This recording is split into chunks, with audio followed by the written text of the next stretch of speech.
Hello friends, welcome back to Education Point. Today we will continue our chapter 1 and the topic is sexual reproduction. So let's start with the topic sexual reproduction. When two parents of opposite sex participate in the reproductive process and also involve fusion of male and female gametes, the reproduction is termed as sexual reproduction. मतलब sexual reproduction में दो parents involve होते हैं, एक mail और एक female, और इसमें फ्यूजन होता है मेल और फीमेल गैमीट्स का. Next, all organism have to reach a certain stage of growth and maturity in their life before they can reproduce sexually. That period of growth is called juvenile phase and it is known as vegetative phase in plants.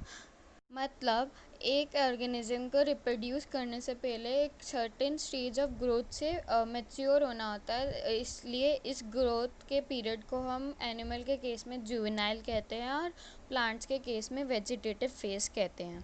Next, plant, the annual and the biennial types show clear-cut vegetative, reproductive and senescent phases, but in perennial species it is difficult to clearly define these phases. मतलब annual और biennial type के plant में हम clearly differentiate कर सकते हैं vegetative, reproductive और senescent phases, but perennial plants में ये बहुत डिफ़िकल्ट होता है. Example, a few plants exhibit unusual flowering phenomena. Some of them, such as bamboo species, flower only once in their lifetime, generally after 50 to 100 years, and produce large number of fruits and die.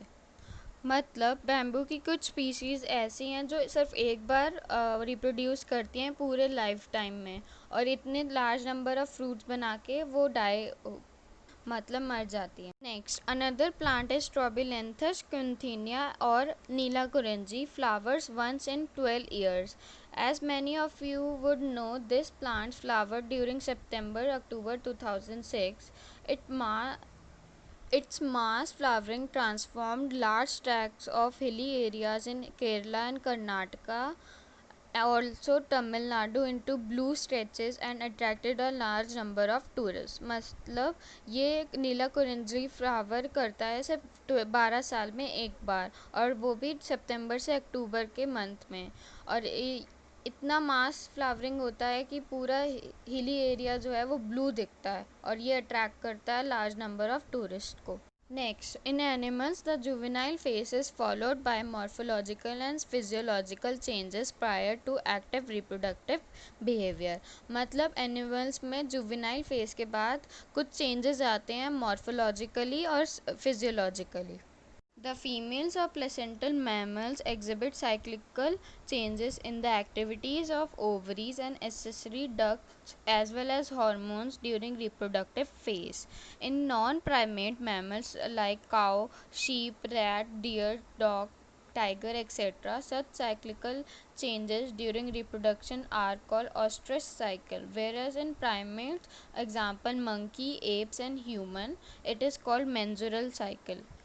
मतलब जो female mammals हैं उनकी changes आते हैं जब reproductively mature हो जाते हैं, वो ओवरीज में और एसेसरी डक्ट्स में.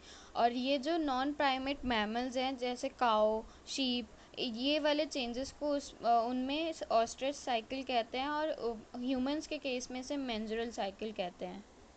Next, many mammals, especially those living in natural and wild condition, exhibit such cycles only during favorable seasons in their reproductive phase and are therefore called seasonal breeders.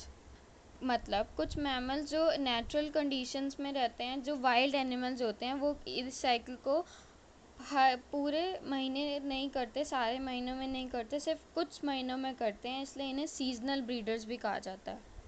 Next, many other mammals are reproductively active throughout their reproductive phase, hence are called continuous breeders.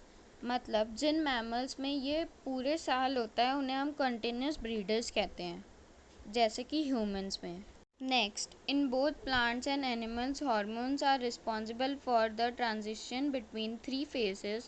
Interaction between hormones and certain environmental factors regulate the reproductive processes and the associated behavior expression of the organism. मतलब plants और animal दोनों में hormones responsible होते हैं changes के लिए, और interaction between hormones and certain environmental factor, मतलब हॉर्मोन्स और इन्वायरमेंट बाहर की कंडीशन ही रेगुलेट करती है रिप्रोडक्शन को और उससे रिलेटेड बिहेवियर चेंज को ऑर्गेनिज्म में।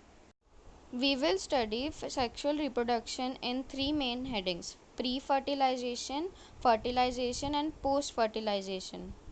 मतलब हम सेक्सुअल रिप्रोडक्शन को 3 हेडिंग्स में पढ़ेंगे। प्री मतलब फर्टिलाइजेशन से पहले, फिर फर्टिलाइजेशन में, और पोस्ट मतलब फर्टिलाइजेशन के बाद। और दोस्तों, आज का लेक्चर यहीं ख़त्म होता है। हम कल फिर मिलेंगे एक नए लेक्चर और एक नई टॉपिक के साथ, जो है सेक्सुअल रिप्रोडक्शन। अगर आपको आज के और पिछले लेक्चर के नोट चाहिए तो वो मेरे इंस्टाग्राम अकाउंट पे मिल जाएंगे, जिसका लिंक डिस्क्रिप्शन में है।